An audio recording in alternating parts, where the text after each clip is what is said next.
May 22, 1942. Chicago, Illinois. A baby boy is born to Polish-American working-class parents. They name him Theodore John Kaczynski. No one could have known that this quiet, gifted child would grow up to become one of the most feared domestic terrorists in American history. The man the world would come to know as the Unabomber. Ted Kaczynski was a prodigy from the start. By age 15, he had graduated high school. His IQ tested at 167. He entered Harvard University at 16, a child among young men, emotionally unprepared for the social pressures of elite academia.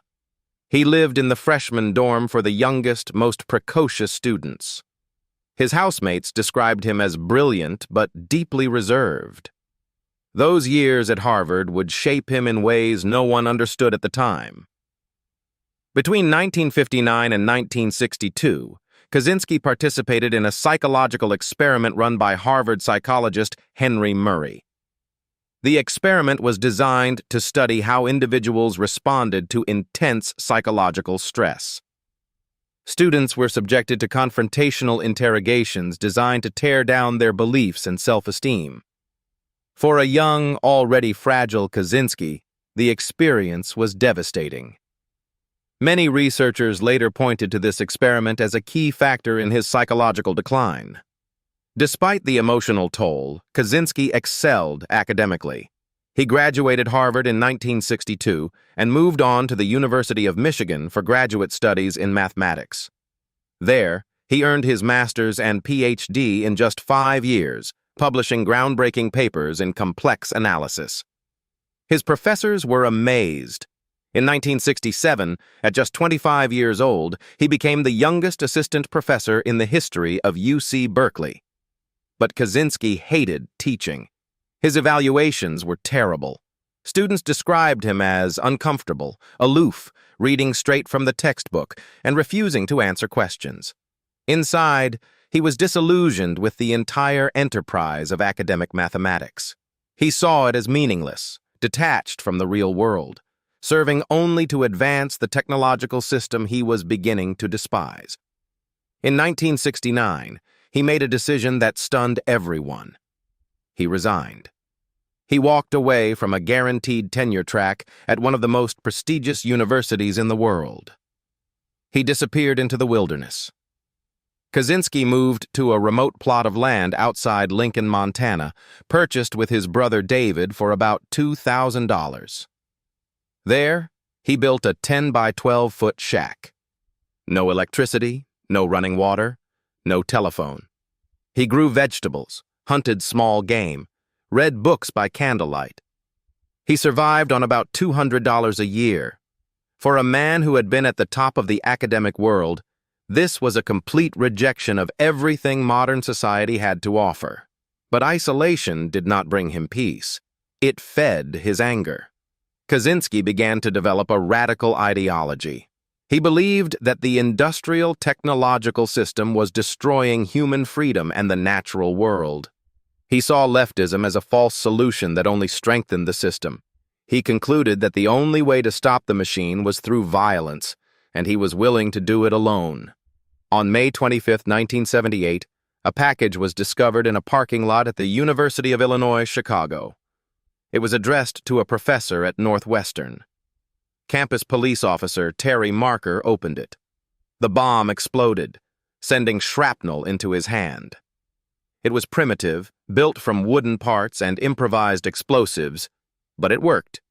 A second bomb found on a campus table a year later injured a graduate student. The Unabomber had begun his war against technology. By 1980, the FBI was involved. They formed a task force codenamed Unabomber. But Kaczynski was careful. He mailed his bombs from different cities, wore gloves, left no fingerprints. In 1982, a bomb left in the break room of Corey Hall at UC Berkeley seriously injured engineering professor Diogenes Angelakos.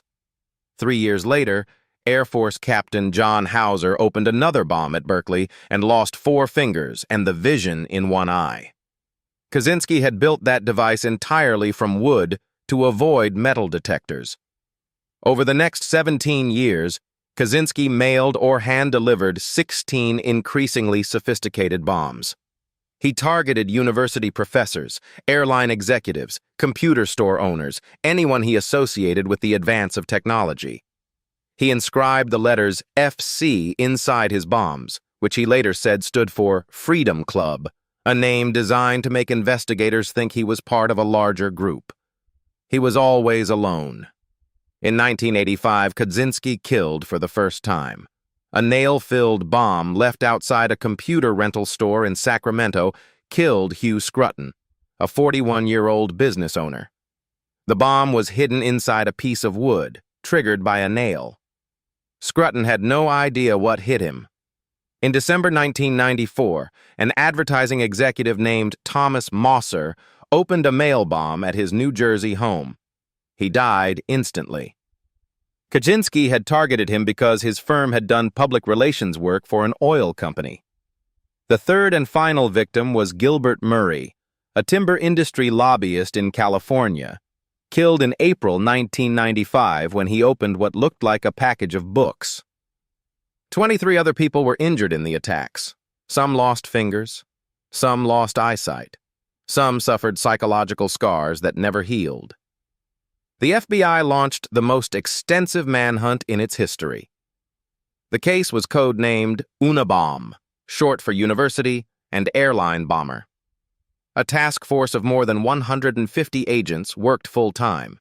They reviewed thousands of suspects, chased millions of leads, spent over $50 million. The Unabomber left no fingerprints.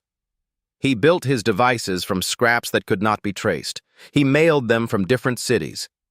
Every time agents thought they were close, they hit another dead end. Then, in 1995, Kaczynski made a calculated gamble.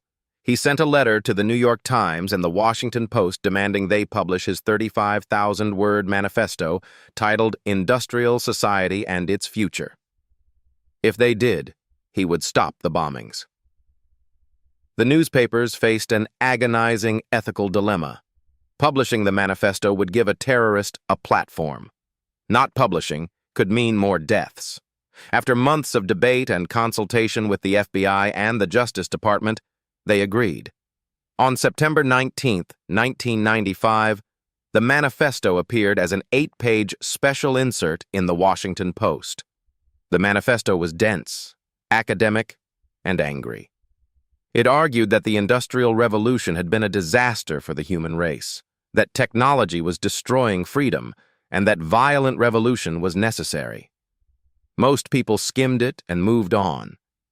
But one reader read every word with growing horror. David Kaczynski, Ted's younger brother, recognized the writing, the phrasing, the spelling patterns, the obsessive intensity. It sounded exactly like the letters his brother had been sending him from Montana for years. David was devastated. He had always known Ted was angry, but this was something else entirely. David struggled for months. He hired a private investigator. He hired a former FBI profiler. The evidence kept mounting. Finally, he made the most painful decision of his life. He went to the FBI. On April 3, 1996, federal agents drove to Lincoln, Montana. They surrounded the tiny shack in the woods. Theodore Kaczynski came out calmly, asked if he could bring his book, and was taken into custody. Inside the cabin, agents found a bomb factory, finished devices, explosive powders, detailed bomb-making journals, and a handwritten copy of the manifesto. After 18 years, the Unabomber was caught. The trial was an extraordinary legal drama. Kaczynski's court-appointed attorneys believed their client was severely mentally ill. They wanted to present an insanity defense. Multiple experts had diagnosed him with paranoid schizophrenia, but Kaczynski was furious. He believed the insanity defense would humiliate him and dismiss his ideas as delusions. He demanded to fire his lawyers and represent himself. The presiding judge, Garland Burrell, ordered a competency evaluation.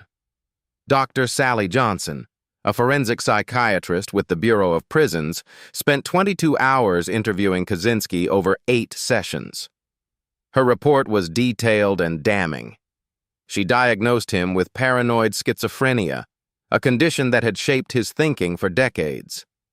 But she also found him legally competent. He understood the charges. He understood the proceedings. He was capable of assisting in his own defense. Facing a trial where his own lawyers would portray him as insane, Kaczynski made a calculated decision. In January 1998, he pleaded guilty to 13 federal bombing charges. In exchange, the government agreed not to seek the death penalty. Judge Burrell sentenced him to life in prison without the possibility of parole. Kaczynski was sent to ADX Florence, the federal Supermax prison in Colorado. This was the same facility that housed some of America's most dangerous criminals. He spent 25 years in a 7 by 12-foot concrete cell, isolated for 23 hours a day. The man who had chosen isolation in the Montana wilderness would spend the rest of his life in forced isolation. He continued to correspond with academics and writers, maintaining his anti-technology beliefs until the very end. On June 10, 2023, he was found dead in his cell at age 81. The cause was suicide. The Unabomber case remains one of the most complex and troubling in American history. It raises questions that have no easy answers. How does a child prodigy become a killer? Where is the line between genuine political belief and the delusions of a paranoid mind? Was Kaczynski a terrorist who deserved his fate? A philosopher whose warnings about technology seem more relevant every year?